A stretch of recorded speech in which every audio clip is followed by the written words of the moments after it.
Bonjour à tous, dans cette vidéo nous allons découvrir 3 méthodes d'extraction qui nous permettront de réaliser des mises à jour d'attributs. Je vais vous expliquer un petit peu comment extraire, modifier et importer des valeurs d'attributs assez rapidement sans repasser sur chaque bloc. Allez, c'est parti!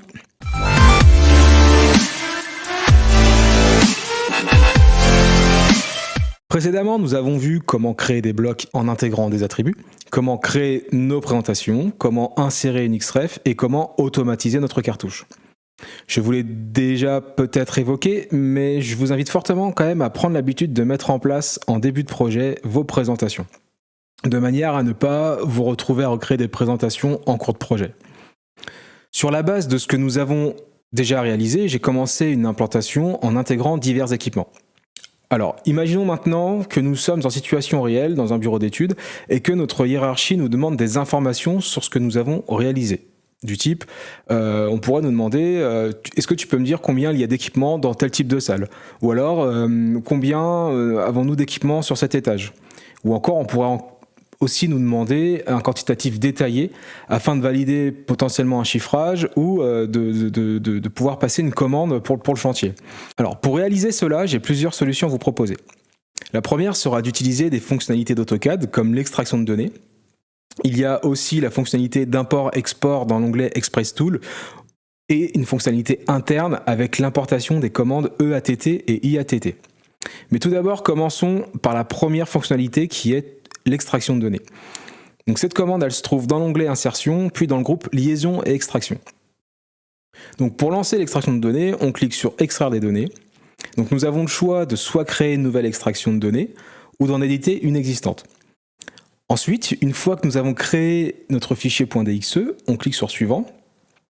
Après, on choisit la source de données à extraire, donc soit le dessin, ou alors on a le choix de sélectionner des objets dans le dessin. Sur la page suivante, vous avez tous les éléments de votre dessin qui apparaissent et vous pouvez alors filtrer dans Options d'affichage et choisir d'afficher uniquement les blocs. Et ça, c'est ce que nous allons faire. En tout cas, c'est ce qui nous intéresse en fait à l'instant T. Donc on clique sur Suivant et là, AutoCAD nous propose de filtrer les propriétés qui nous intéressent. Une fois que nous avons fait notre choix, on clique sur Suivant, puis nous avons la possibilité de réorganiser nos colonnes, voire même de les filtrer. Une fois notre choix fait, on clique sur Suivant et là, c'est la dernière étape.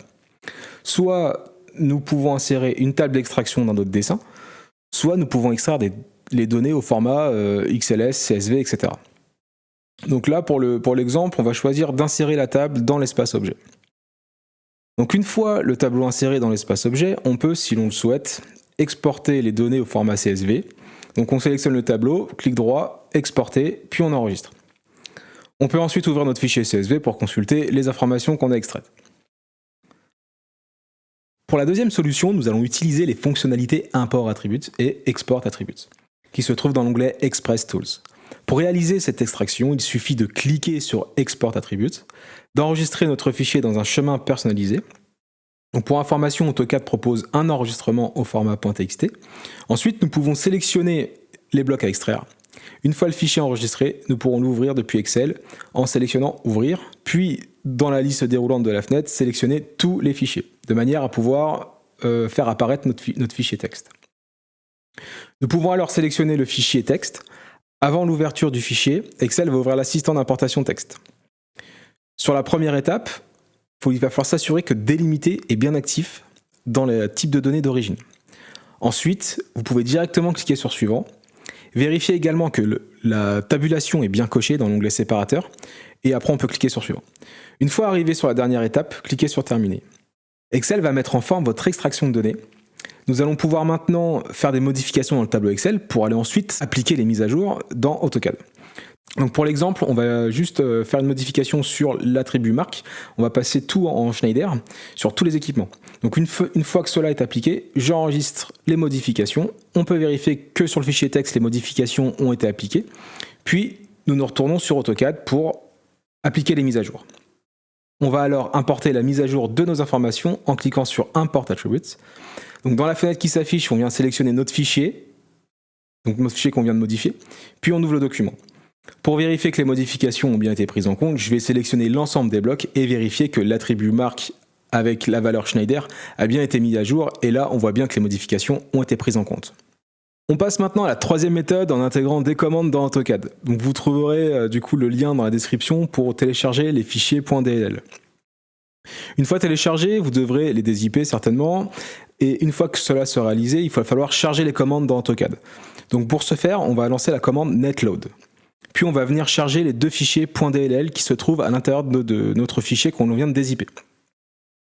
Une fois cela chargé, on pourra lancer la commande EATT qui va servir à extraire nos blocs de notre dessin, puis on va venir sélectionner l'ensemble de nos blocs et on valide.